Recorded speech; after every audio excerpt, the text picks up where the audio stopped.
What I want is for people to say, oh, that's a risk factor. I didn't know that. So what protective factors will best outweigh that? Because I think of risk and protection in terms of like the scales of justice, that, you know, if the risk side is on one side and it gets really heavy, you're going to have to heap more protection and sometimes make the protections more specific in order to zero out the sides. That was Jessica Lahey on Psychologists Off the Clock.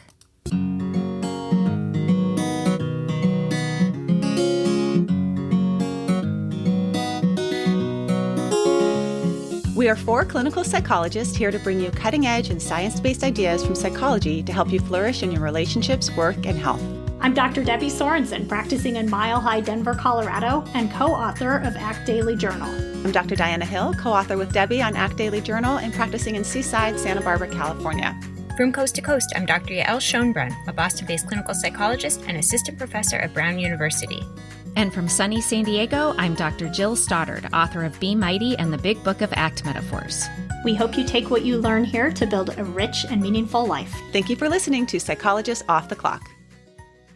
Psychologists Off the Clock is happy to be partnered with Praxis Continuing Education. With Praxis, you can really transform your clients' lives by learning how to effectively promote lasting change with evidence-based training.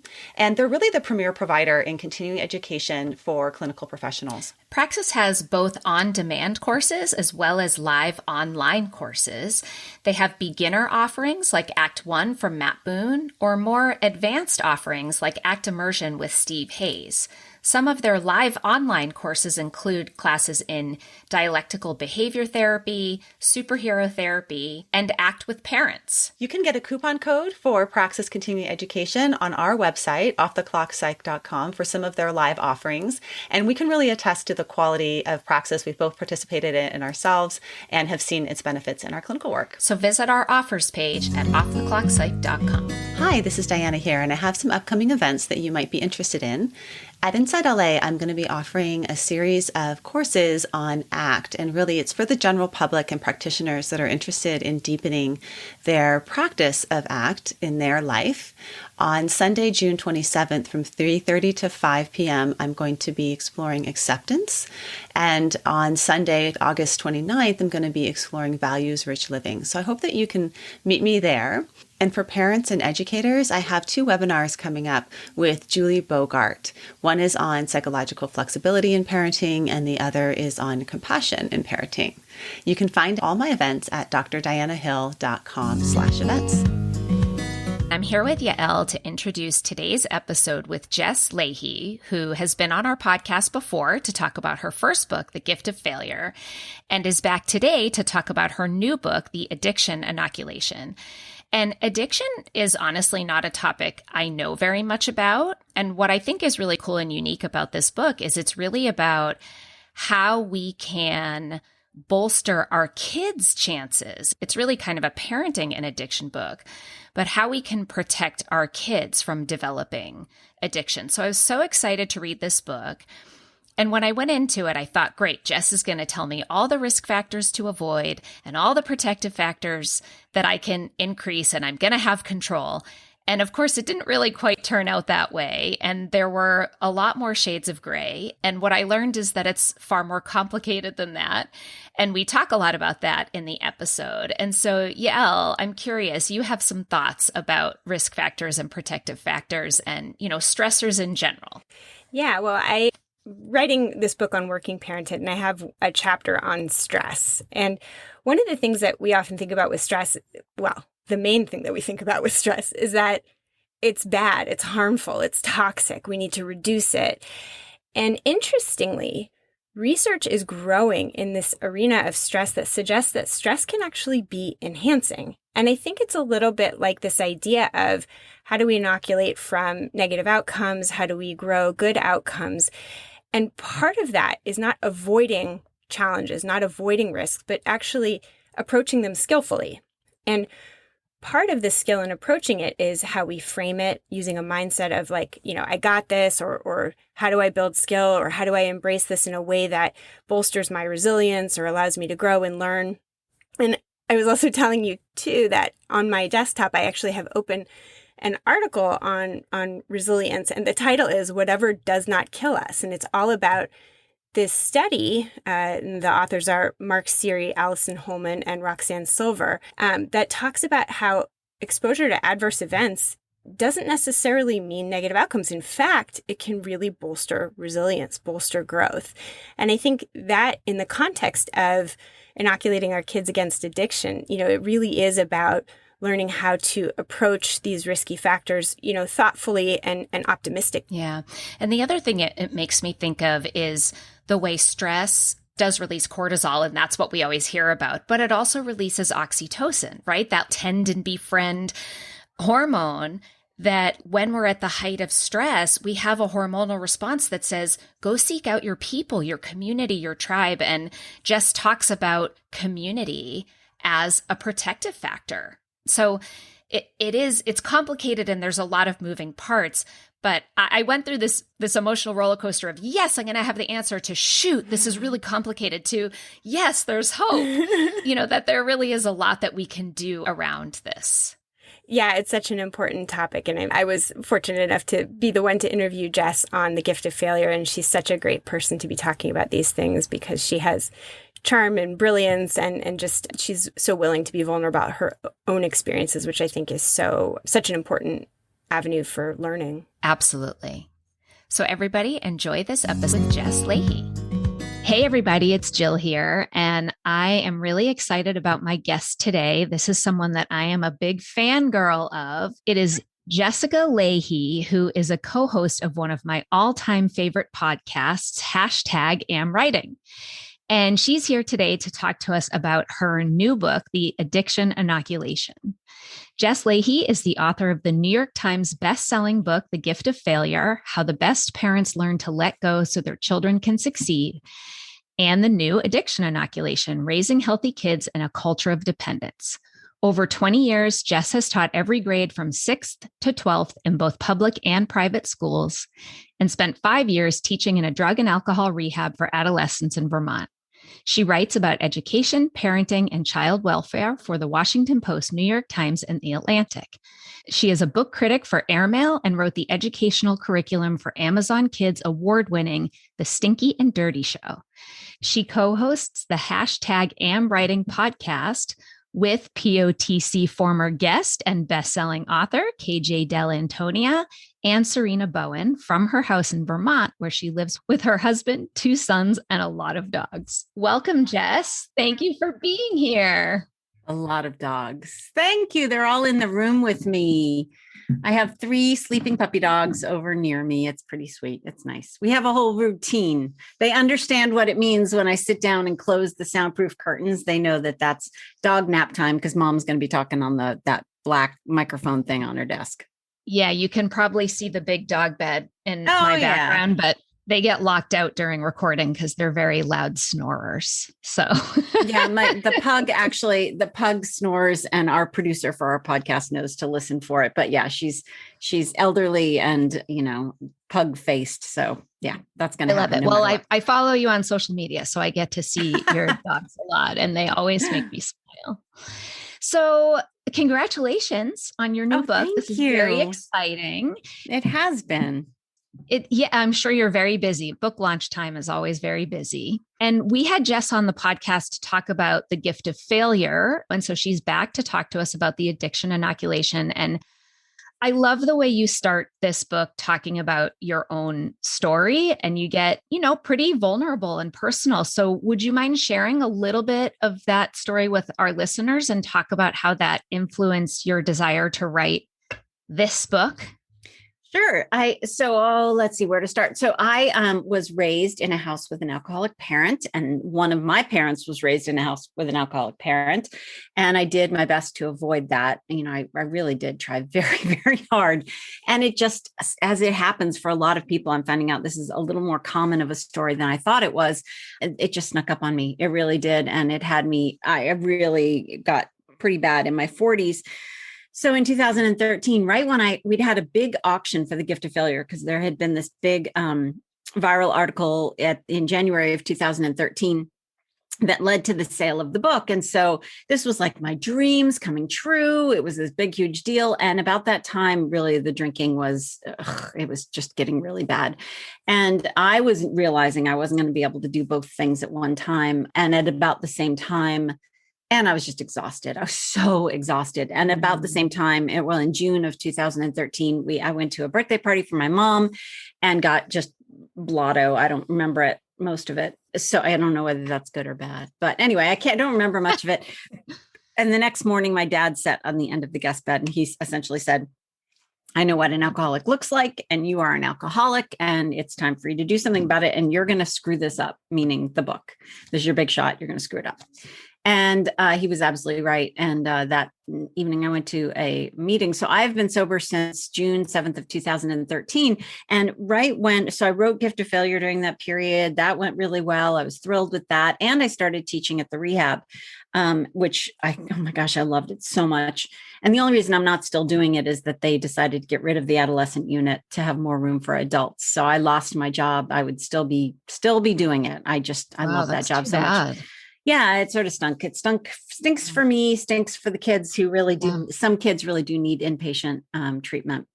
And actually now in Vermont, if you want inpatient treatment for your kid, there is no place to go. There is no inpatient treatment. There's one place that does dual diagnosis, meaning kids with a mental illness and substance abuse, but there's no place. So I actually didn't know what I was going to write after Gift of Failure. It's hard. It's great when a book does really well. It's also scary when a book does really well, because am I a flash in the pan? Can I pull this off again? I had actually pitched a bunch of ideas to my agent, and she's so great. She was like, it's fine. It's not, this really may not be it. Just keep thinking though. You can do it. Keep thinking. And she was also really nice. She said, she was very reassuring. She said, look, the first book idea, it comes to you, you've had a long time to think about it. The second book idea feels a little more forced, like you have to come up with another book idea. And so I was just really patient. I was very busy doing a lot of touring and speaking for Gift of Failure. So it wasn't like I wasn't working. And finally, just one day I was driving down to Boston to a speaking event, and it all landed in my lap, nearly perfectly formed with the title and everything. And I actually pulled off of the highway and texted Serena and KJ and said, I have it. And I gave them the title and I told them what it was. And they texted back, that's it. That's it. Oh, I have goosebumps all over right now. Like, what a gift. It was really, really cool because it felt like everything I'd been circling around for the past 4 years sort of came together in this one book. And as much as I love The Gift of Failure, this is the book that I really felt like I was born to write. In fact, when I approached my agent with the idea, she's like, yeah, it's a great idea, but you have to realize this is a really tough category. Addiction, substance abuse, trying to get parents to buy a book about something they're really scared of is tough. So you have to be prepared for the fact that your editor may not want this book, and are you still going to write it even if she doesn't? And I said, I have to write this book. So I'm going to write it even if I self-publish it. So we actually had to create a full 80 page proposal to go out, to be ready to turn around and go out to other publishers if my editor said no, but thank goodness she was all on board. So, oh, good. Yeah, it was the process of something falling into your lap is sort of like what we live for. I mean, it's ridiculous. Right. It's like, there it is. It's so cool.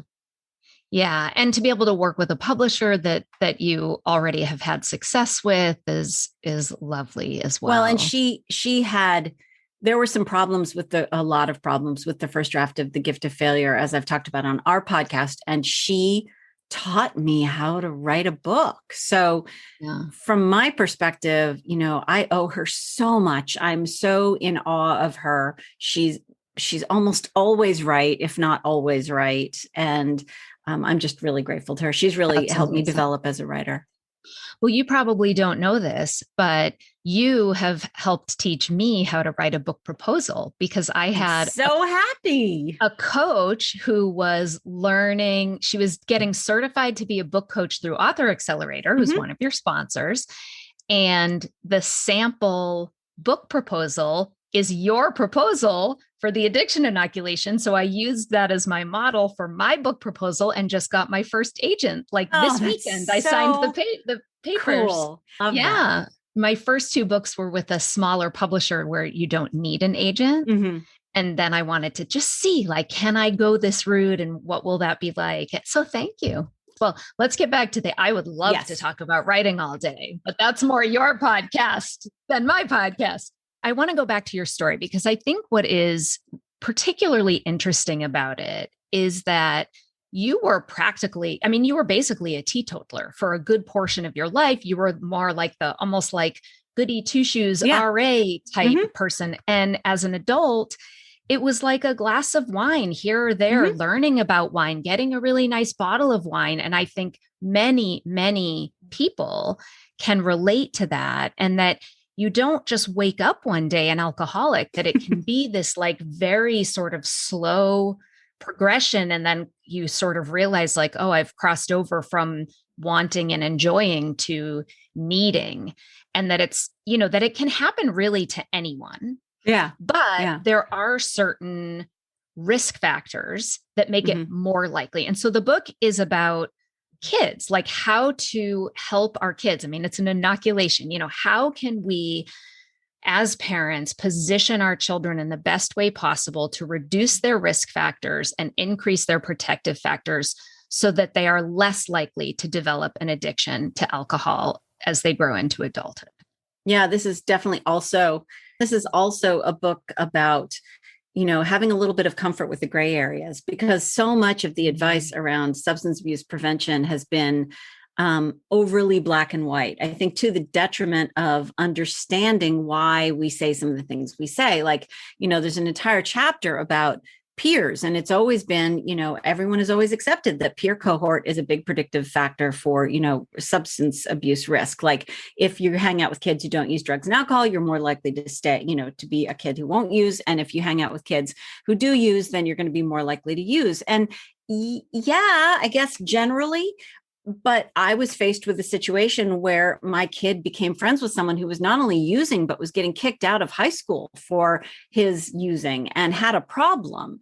And so what to do with that relationship and how to best support my son and mitigate that risk in the best possible way. And as it turns out, that relationship was not only incredibly instructive to my son, it was one of the big factors that helped. The kid's name is Brian, and his name really is Brian. Actually, Brian and Georgia are the two young adults in the book whose stories I really focus on in great depth. And both of them felt it was really important for their real names to be used because they've been through such terrible stuff that they wanted to make some use of that experience. So Brian says very freely that realizing on that last day at the school before he was expelled, that when he went running with my son and a bunch of their friends from cross country team, that was his moment of clarity where he realized what he was going to lose. And for a young adult to have a moment of clarity is like a huge deal. It's really hard to face that stuff as a young adult, as a teenager, young adult. And so, I think in the media and in books, we want a very clear black and white. Do this, don't do that. But a lot of substance use prevention is just not that simple. Well, yeah, it's much more complicated. And like you point out with Brian specifically, the research says that kids in contact sports are more likely to use versus kids in non-contact sports. But Brian was a cross-country runner. On the other hand, Brian was adopted. Brian was cross-cultural adoption. Brian also had some behavioral issues as a child that caused him to compulsively seek out the approval of others and a sense of identity from others, which really set him up. And then he was put in a couple of environments. He was sent off to wilderness camp as someone who had never used drugs and alcohol, surrounded by kids who were using drugs and alcohol and were not supposed to be discussing their war stories about drugs and alcohol, but did that. And so Brian said, oh, okay, I want their approval. I'm going to need war stories too. So there's a whole bunch of reasons that Brian ended up where he did. But again, I like the more complicated stories like that. I like the fact that Georgia came from a wealthy family with support. If you're looking from the outside, it looked fairly perfect, but, crack that facade a little bit and you realize there's a kid who's really, really hurting and drinking for very specific reasons. And, as her teacher, it was devastating to see that happen. And it was also, I have to say, a remarkable experience to go back and talk to this person who's now in her 30s. And we reflected on things. She didn't remember a lot of things. So I had to talk to some of her friends in order to get clarification on some of the timelines. And it was just a really healing experience, I think, for both of us, because I've been pained about what I could have done differently as her teacher. And she felt pained about letting us all down. And so anyway, it was a really nice healing experience for everyone. Well, and you also talk about how there's a little of this chicken and egg going on that, there's a correlation of, kids who hang out with kids who drink or use are more likely to do so, but they also might be drawn to the type of kids who are more likely to use rather than the other way around. And I think there were a couple other examples like that too, that it's not really, it's just an example of how it really is more. There are a lot of causation correlation problems in this research. We know that, for example, the more family dinners you have together per week, the lower your lifelong risk of substance use disorder. Well, if you're part of a family where you have a lot of support and you're spending a lot of time together, which means you're probably communicating more, or, parents who have a very clear and consistent message of no, not until you're 21, those kids have a much lower level of substance use disorder during their lifetime. But then again, it's the parents who would have the very clear prescriptive, no, not until you're 21, where it'd be less likely there's alcohol in the house. It's probably more likely that they're, so there's some causation correlation issues, but I address all of, I happen to be married to a statistician, and I'm now the mother of someone who's does a ton of statistics because he's a math and economics major. And so, when I feel like I'm not getting a clear picture on the research, I hand it over to them and I say, what's wrong here? This seems a little too clear cut for me. And then they pick it apart with tweezers. So then we talk about all the gray areas. So I hope I did that in the book, because who wants to go read a ton of research and, analyze the p-values? And so hopefully I make it so that, some parents won't have to do that. Well, I think you absolutely do that. You write about the research in a way that it makes it easy for a non-researcher to understand what the findings mean and tie that to different, anecdotes, personal stories, et cetera. So I think it's a really accessible and digestible book.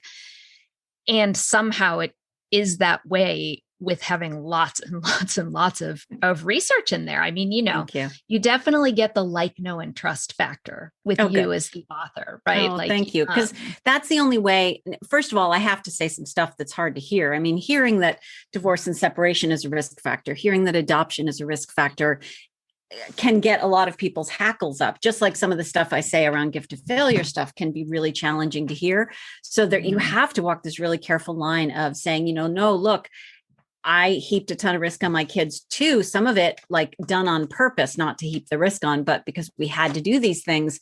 And, so that's why I'm writing this book. I'm not writing this book because I'm perfect. I'm writing this book because I was in a situation where my kids had, 50 to 60% of the risk appears to be genetic. And so I heaped that on my kids from the get-go.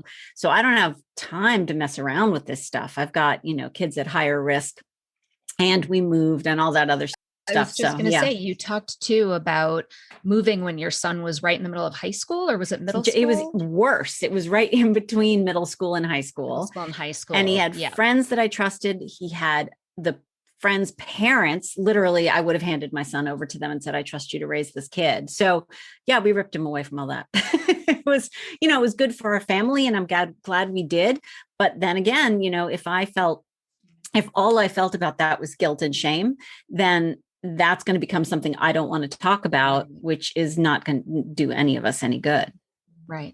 And this is life. There are just certain decisions that have to be made that you can't avoid every single risk factor, and you can't create every single protective factor, but you do the best you can to have a balance where the protective factors outweigh the risk factors.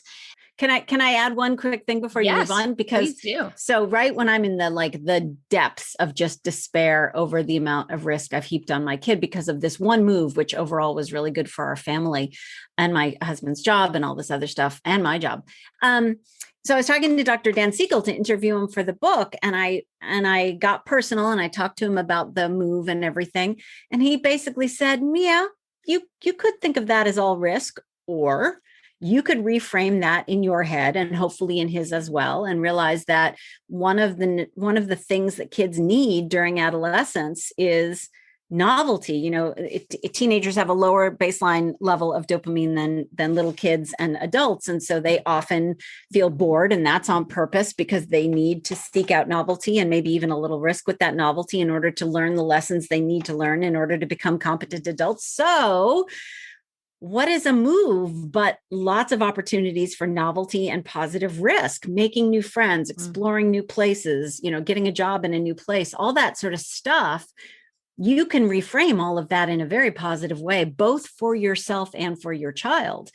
And that was like one of those moments where I was like, wow, I hadn't even realized that I was framing everything I was framing everything in terms of risk as opposed to framing it in terms of right. And it's also opportunity to adapt, adapt to change. And, that's where growth comes from. I mean, I sometimes see adults in my practice who kind of went through most of their life really never having anything go wrong. And sometimes that's related to the gift of failure piece, where like parents have been hovering around protecting them from failure and pain and everything else.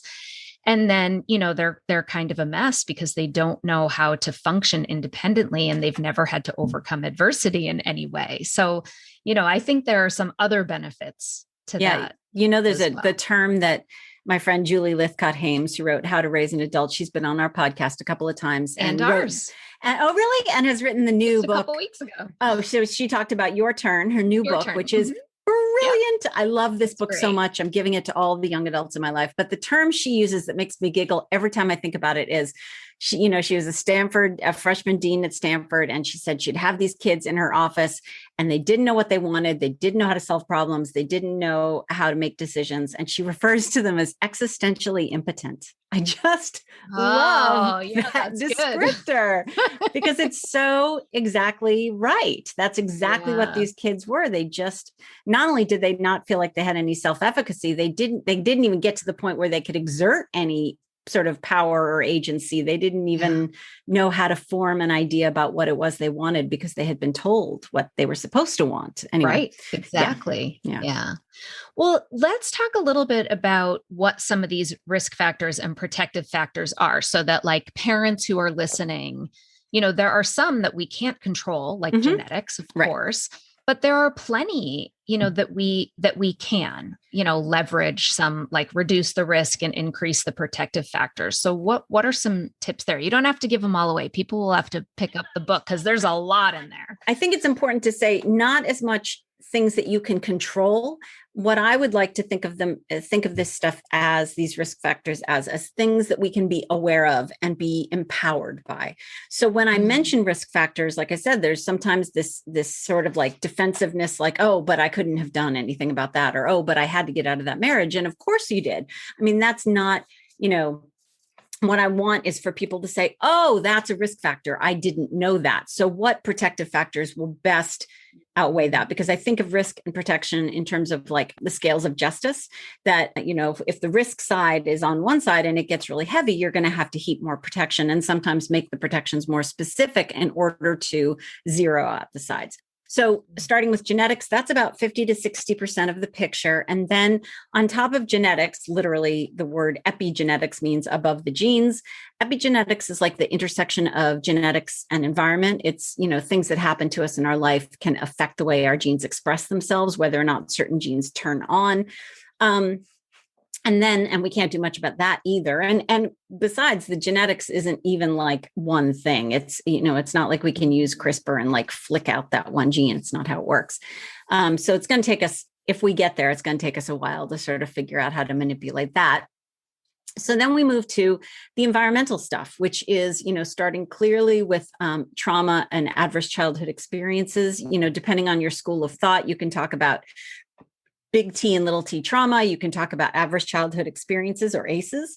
And I list all of the CDC sort of version of the ACEs in the book. But then, Nadine Burke-Harris, now Surgeon General of California and author of the book, The Deepest Well, has an expanded list of childhood experiences, adverse childhood experiences that can affect your lifelong health. And, adoption is on there and a bunch of other things.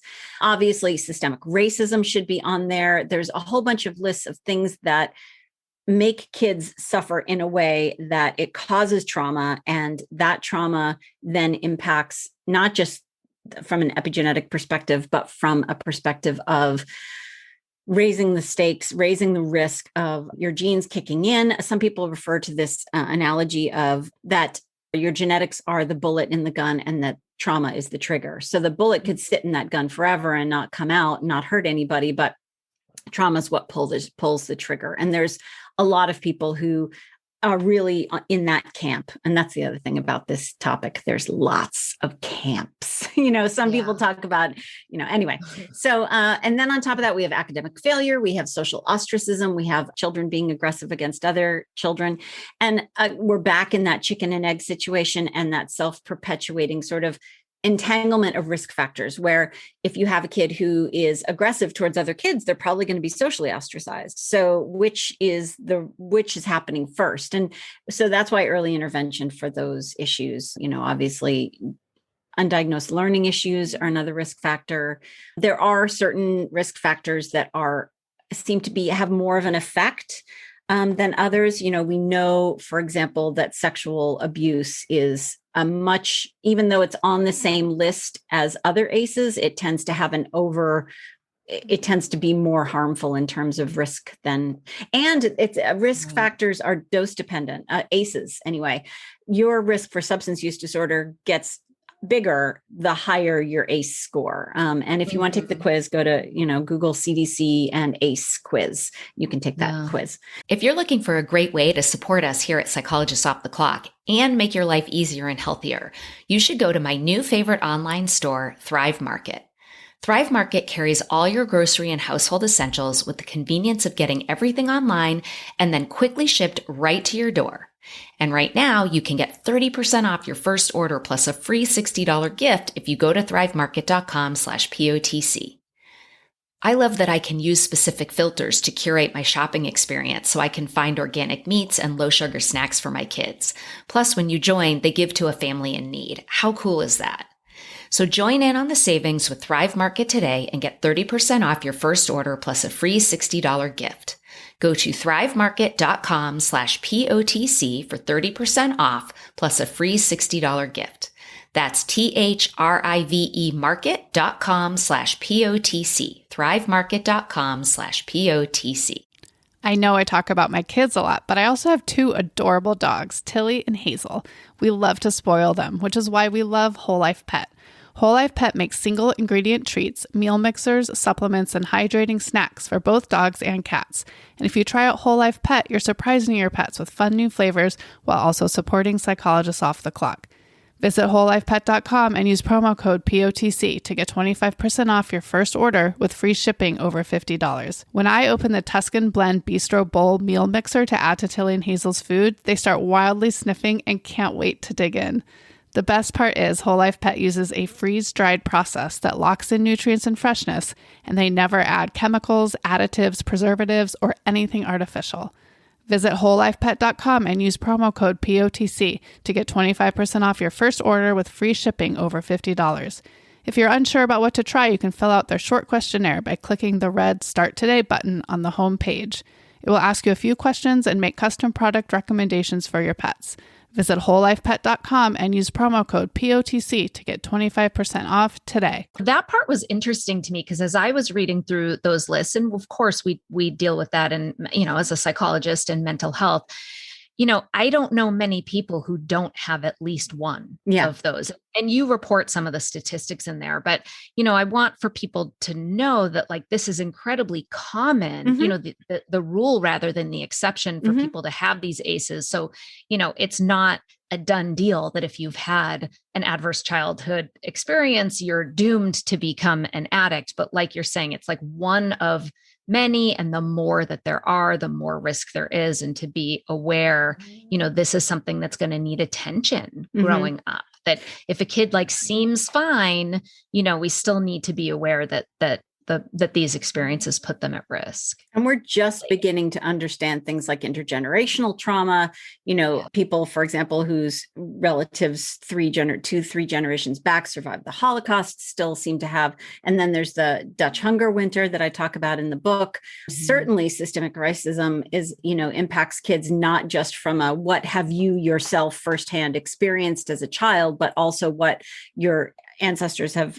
There's appears to be that level to it as well that is a little bit less well understood than just the very direct what happens to you as a child not only can impact your mental health but your physical health as well. I mean, whether or not you have a stroke or a heart attack later on in life is directly related, or have mental illness, that sort of thing. Hey listeners, it's Jill here. As you know, in addition to being a POTC co-host, I'm also an author. And part of being an author is having a platform or an online presence. So if you like the types of interviews I do and you want to hear more from me on ACT, imposterism, anxiety, and more, I'd love it if you would help me out by signing up for my monthly newsletter and by following me on social media. Just go to jillstoddard.com and scroll to the bottom of any page to sign up for the newsletter and click the social media buttons in the upper right-hand corner. Thanks for your support.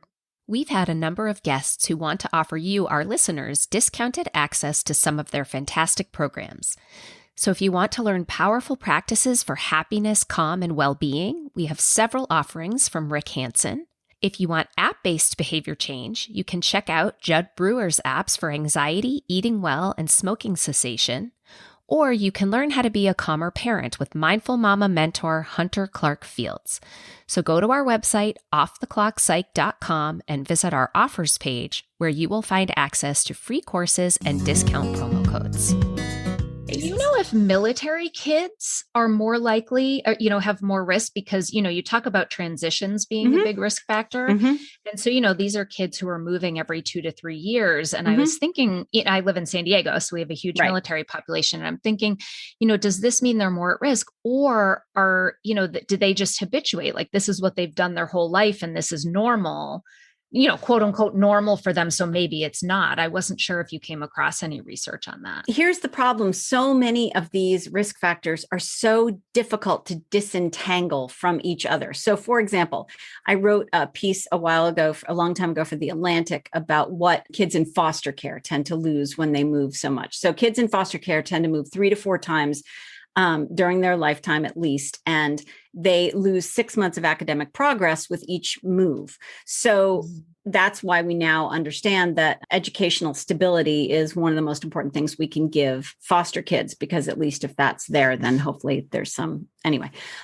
But so if you think about, military kids, well, they may not be dealing with some of the physical danger that can go along with being moved from foster home to foster home or group home, but they are dealing with that educational instability and, where one begins and one ends. Like, are those equivalent? Are those not equivalent? It's really difficult to tell. And when you look at the research, it's just hard to extricate one risk factor from another and look to see, because you hardly ever have a kid, like a perfect sample group of kids where they have perfectly wonderful home lives. And the only similarity between them is the moving every X number of months.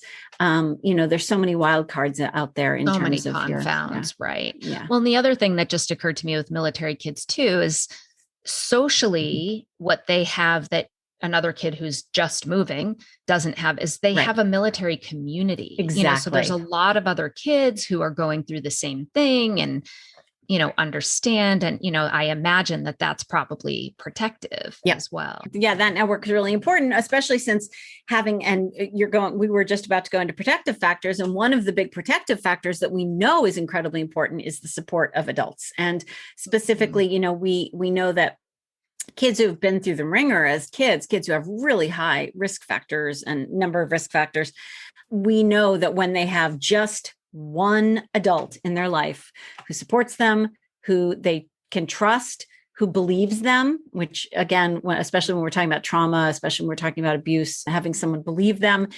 And according to some research, that gives them hope. there's this hope piece. There's this wonderful book by Valerie Mahomes about the role of hope in lifting kids out of intergenerational poverty. It turns out when kids have one adult that gives them hope for the future. And the cool thing about hope is that hope is a big piece of self-efficacy. There's a Shane Lopez who died a couple of years ago. He worked with Gallup and he wrote a book called Making Hope Happen. Hope was his wheelhouse, and he was a remarkable human being. And he says his definition of hope was knowing, or at least being able to conceptualize, that your future, your world can be better, and that you have the power to make it so. That second part, that you have the power to make it so, that's self-efficacy. And self-efficacy is incredibly important for so many different things in your life, including your ability to have not feel helpless, your ability to feel like you have some control over things.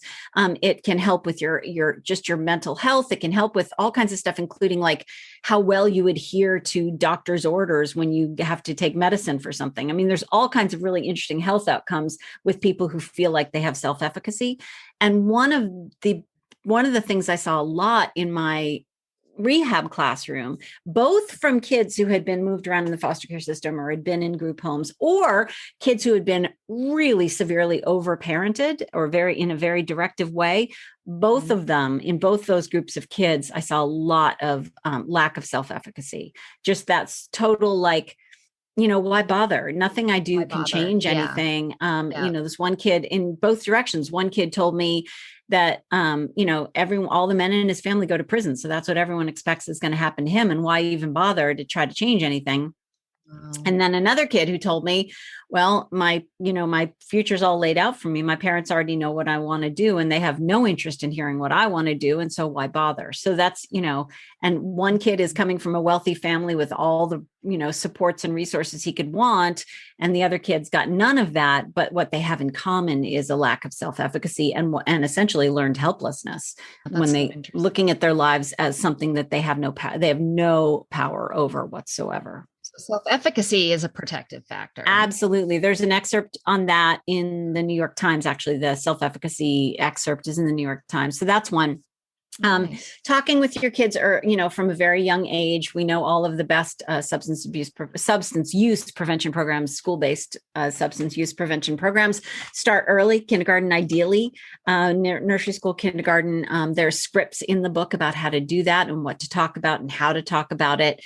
Obviously, you don't start with, a conversation about crystal meth. Well, yeah. Will you give an example? Yeah. Because I think that's, to me, that was the thing that jumped out the most is you really emphasize the importance of having these conversations, not just early, but often. You don't just have the conversation once and then never talk about it again. It's like the sex talks. Yeah. Peggy Orenstein would say the same thing about the sex talks. Right.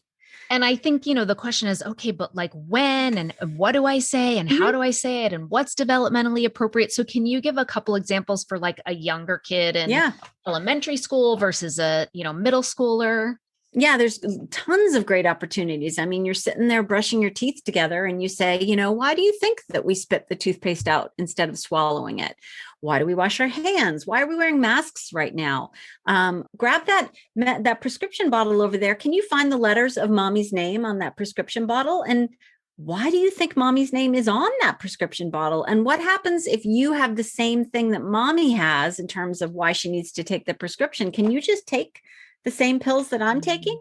And why or why not? These are conversations that are really important to have. And obviously the one about the pill bottle leads really beautifully later on into a discussion of why we don't take opiates out of the medicine cabinet. And, the vast majority of parents seem to know that, the place that kids get their first prescription opiates, if they're going to use them, is out of your medicine cabinet or a friend's medicine cabinet. And yet only 10% of parents talk about the dangers of prescription opiates in the family medicine cabinet. So if we're having these conversations often and early, they can develop along with the kid and the stakes go down. You're not having one of those like, okay, now we're going to have the big talk about drugs. And that's when and usually it's like face to face and the kid like crumples up and is like, oh my gosh, this is going to be so horrible. But if you're having these conversations all the time, they're just a part of regular conversation. And a lot of what I do in the book is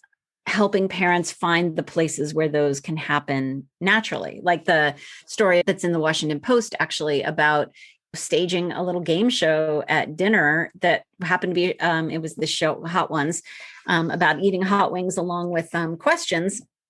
The hot wings kind of break the ice, so to speak, and get you off your defensive game a little bit. Plus, it was a show that my kids really, really liked. And so I set up that game along with 10 questions about my kids that we had really carefully prepared so that we could talk. And and then so the other thing, this partnership of Against to End Addiction talks about the fact that having family dinner as often as possible is another great protective factor. I actually see that as emblematic for just to have a regular check-in with your kids where you talk and get beyond, what happened today at school or how was to school today, that kind of thing.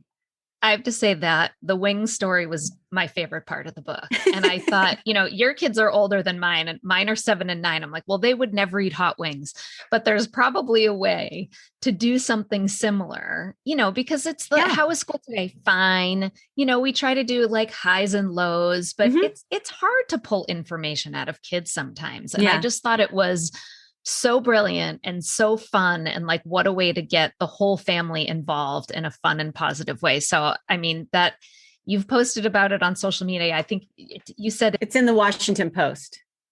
Do you know what it's called? If people want to look it up and read it. Something like how a game show helped me connect with my kids or something. I'll look it up while we're talking. I'll send you the link so you can put it up. And that's the thing is, it was fun. We laughed a ton. And the answers to the questions weren't even really about the answers to the questions, which that was fascinating. But, if my kid answered one way and we thought he would say something different, then that was a whole other conversation. It was like a 3-hour thing. It was really fun. Yeah. Yeah. I have 2 hard questions for you. I think they're hard. Okay. One is, and you do talk about this a bit in the book, what are your thoughts on parents who let their underage or of age, well, more underage, high school, say, kids drink with the attitude of, well, they're going to go out and do it anyway. And so I would rather have them do it under my roof. And then that way I know they're safe and they're not drinking and driving and I can monitor it. So what do you think in terms of risk versus protective? Okay, so that's not a hard question at all. The research is really, really clear on this. Okay. So I've raised my kids 2 different ways. My 22-year-old was given tastes of things, allowed to have his own little glass of wine. In fact, I even admit in the book, I put some wine on his tongue when he was an infant because it was a really nice bottle of wine and I knew it would be his first wine.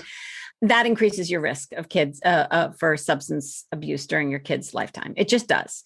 So when parents have a permissive attitude, and that includes, having sips, having kids over, having the saying kids are just going to do it anyway, which, by the way, is not true. The number of kids who actually drink during adolescence is a lot lower than we would suppose. There's this thing called pluralistic ignorance where we tend to overestimate people's investment in, for our purposes, alcohol, and not just their investment in alcohol, but how much they drink. We overestimate both of those things. So, I almost didn't even write the college chapter for the book because I'm like, well, why bother? College and alcohol go hand in hand. Like only half of kids in college drink, depending on the college you're talking about. Yeah. Right. So, but it's shocking because it's our perception. It is our misperception that everyone in college is really invested in drinking. And that's just not true. It's also coming from a place of great privilege because it is the kids who can afford to blow off class, get a second chance, aren't on scholarship and have to keep up their grades to a certain level. First generation kids who go to college are much, much less likely to drink than kids who have this sort of legacy of, well, it's expected we're going to go to college and everyone, blah, blah, blah, that kind of thing. So it's a matter of privilege as well. So parents who say it's going to happen anyway, I might as well let them have it at my house. Parents who let the kids have sips, and parents who have this very wrong, by the way, who buy into the European myth of, in Europe, they have these, the kids drink watered down wine. Like I lived in Italy for a while and there, kids get the watered down wine and they drink from an early age and what's so great about that me using my parent voice that was in my head. What's so great about that is I can teach my kid moderation. That doesn't work. It absolutely 100% doesn't work. What you are doing when you have a permissive attitude around alcohol is you are raising your child's risk for substance use disorder over his lifetime. With each year that a kid doesn't use drugs and alcohol, the risk goes down a massive amount. So if you're talking about a kid who's 14 and they have their first drink, then they have almost a 50% risk of having substance use disorder during their lifetime. Here's another causation correlation issue. But by the time they get to 18, we're down at 10%, which is what it is in the general population, right? About 10% of us have issues with being able to drink. Someone yelled at me on social media. I said, what I often say is, I can't drink. I'm part of the 10%. I just can't drink. And I usually say, like a normal person, and someone get really mad at me for saying normal. But what I mean is if it's 90% of the population that is able to drink in moderation, that's what I'm referring to as normal. Sure. Right. I can't do that. Once I've had one drink, it's all bets are off. Who the hell knows what's going to happen next? That Europe stat shocked me too. Well, and Europe has the World Health Organization, it's very, very clear. Europe has the highest per capita drinking rates in the world. And people come back. This is the other thing. People get really defensive about this when I say it. They say, well, but you're talking about Eastern Europe. And that's not true. It's the European Union as a whole. And while it is true that Eastern Europe has traditionally had some of the highest rates, it's actually Eastern Europe that has brought down the levels in the European Union as a whole, because they have enacted new policies there, public health policies, and their drinking rates have come down, whereas they have not to the same degree in Western Europe. So if you're buying into this whole, France, my kid will blah, blah, blah. France has such an issue with the amount of drinking that's going on there that they've had to change their public health guidelines in the past couple of years. So it's a myth. And, it's a myth, not only because you can't teach moderation. It doesn't lower your kid's risk. It raises your kid's risk. And what's really weird to me is there are a few things that have pissed people off since I started talking about this book. And that not buying into the European moderation myth and the, I'll just, giving my kids alcohol and we'll keep them safe. It just doesn't work. Yeah, it just doesn't. I think that's so helpful to know and to have the data to support that decision, because I think it's something parents struggle with. They're really well-meaning and want to do the best thing. Well, what's been really interesting is because remember I said I'm raising my two kids differently. So my 17-year-old is really pissed off about this, right? Because my older kid got to have sips and got to have a beer here and there. And in fact, just 2 weeks ago, my husband we got takeout. My husband ordered a cocktail takeout and he tasted it and he said, "Oh, this is really interesting. I love the flavors." And my son said, "Can I have a sip?" And he was totally testing us because we kind of looked at each other and we said, "No, it's got alcohol in it." And he kind of just rolled his eyes, but he was doing that like poking of the limits to see if we still really meant it. And we did. And so that's where we are. But that's all I can ever ask of from my kids, right? Which is I did the best I could based on the knowledge and information I had. I found out new stuff, found out I was wrong, and changed to adopt the new, better information. Right. And that's all I can ever ask from him. So if I did anything else but model that behavior, then I wouldn't be doing my job as a parent. Totally. All right. Here's my other hard question. Yeah. Yep. What does a parent answer when a kid says, "Mommy, have you ever tried drugs?" Okay. And the answer is yes, but you don't want to tell your 9-year-old, for example, what the real answer. I mean, not that this has happened to me, of course, but just hypothetically. Well, this is the fun answer for me and also not hard. I mean, this is the hardest question. When I was talking to experts, this was the question that threw most of the experts in a couple of different fields. And in fact, I mentioned that one expert in the book who we decided not to name really mucked it up.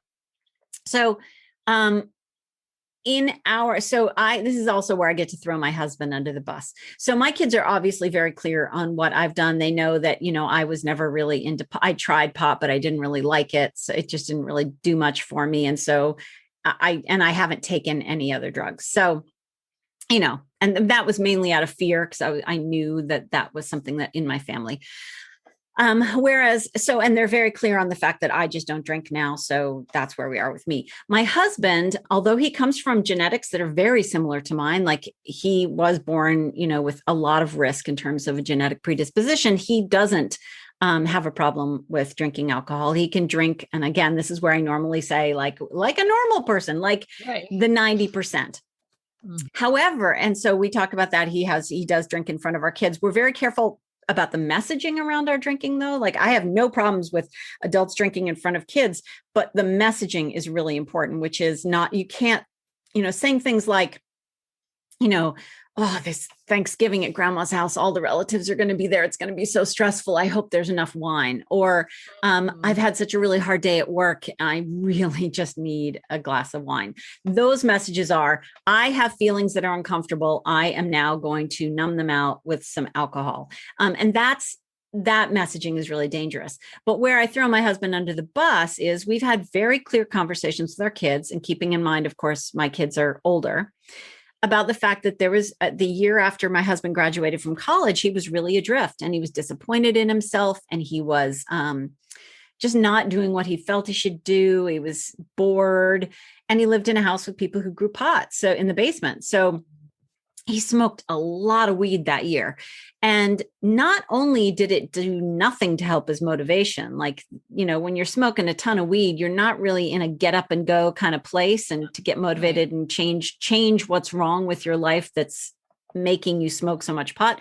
He also really messed with his short-term memory. His short-term memory was, he admits, much better going into that year than coming out of it. And he really needed that short-term memory, because after that he went back to school. From med school. Yeah. So, you understanding that we don't want to romanticize, we don't want to glamorize, which is the mistake that one of the scientists in the book, the researchers I talked to in the book did. He glamorized it. And his son in his 20s said, Dad, I really think you messed up on that one, because I think you just wanted us to feel like you had been a cool guy in college, and you overdid it a little bit. And so you made those things sound like a lot of fun, like something I should want to do.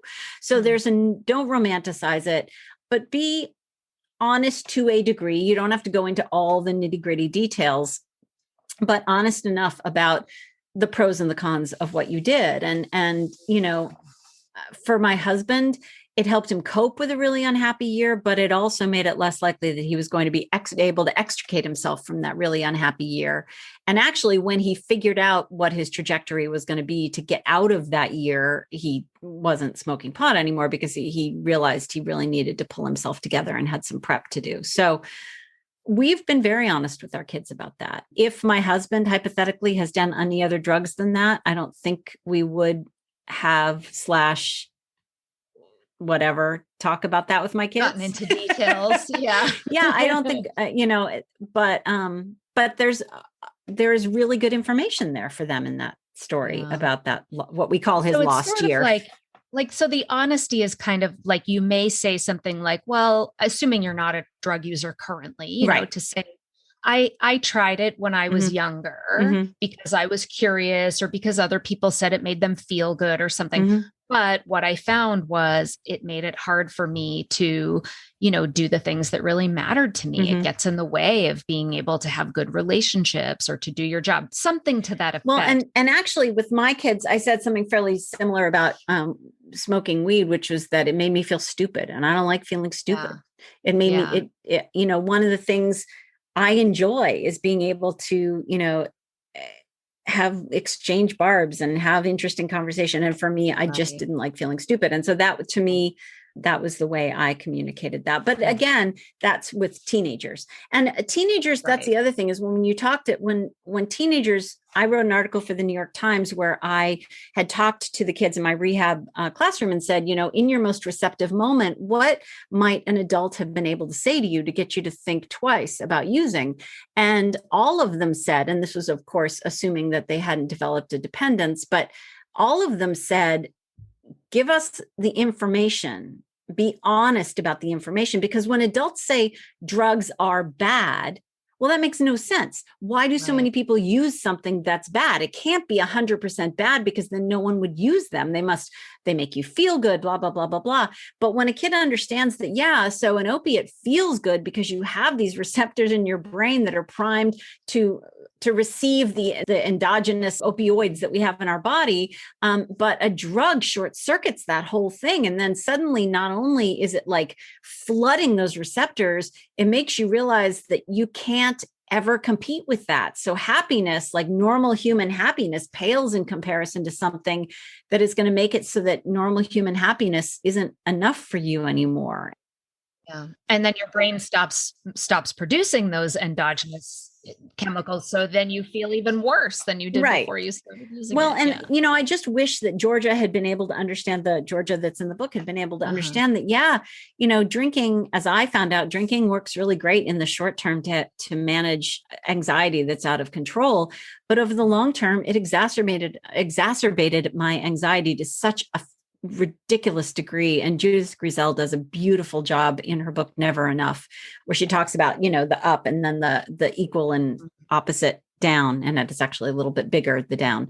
And then you need to drink more to get rid of the higher anxiety. You're in a cycle. Right. Well, and helping kids understand, that's why there's so much information in there because we're not talking about adult brains here. I'm talking about the risk to adolescent brains.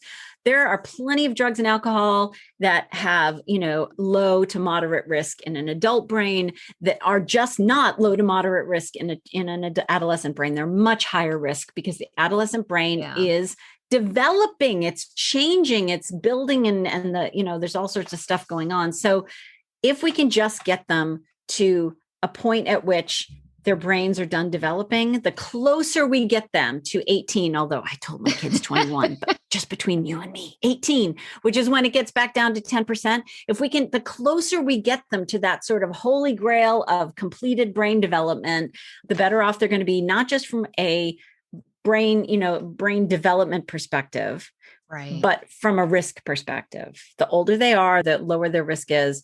And the longer we can protect their brain while it develops, the more, intact their brain will be, making it into adulthood. That's so great. I think that is so helpful. This is a perfect spot for us to stop. I know you need to go pick up your son, but thank you so much for being here. I think that this is just invaluable information, and I hope people buy the book. There is so much more, just like rich and engaging detail. I learned so much, and I am jotting things down in the margins and, all the things that I can start doing now. I feel lucky to have this information with a 7 and 9-year-old. Well, that's the fun part about this for me is, my job is to look for the books that I want to read because I need to learn more about that thing. And if they don't exist, then I write them. So I learned a ton too. And I just hope that, it's as helpful to other people as it was for me. Yeah, I think it will be. So thank you so much for being here. So welcome. You're so welcome. Thank you so much. If you want to learn more about Jess, you can find her on her website at jessicalahey.com.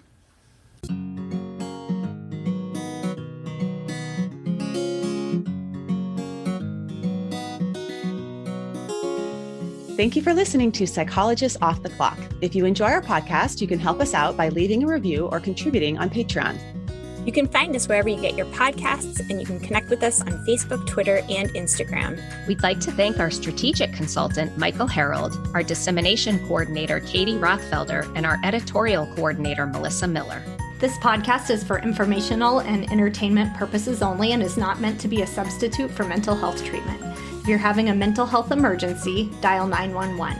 If you're looking for mental health treatment, please visit the resources page of our website, offtheclockpsych.com.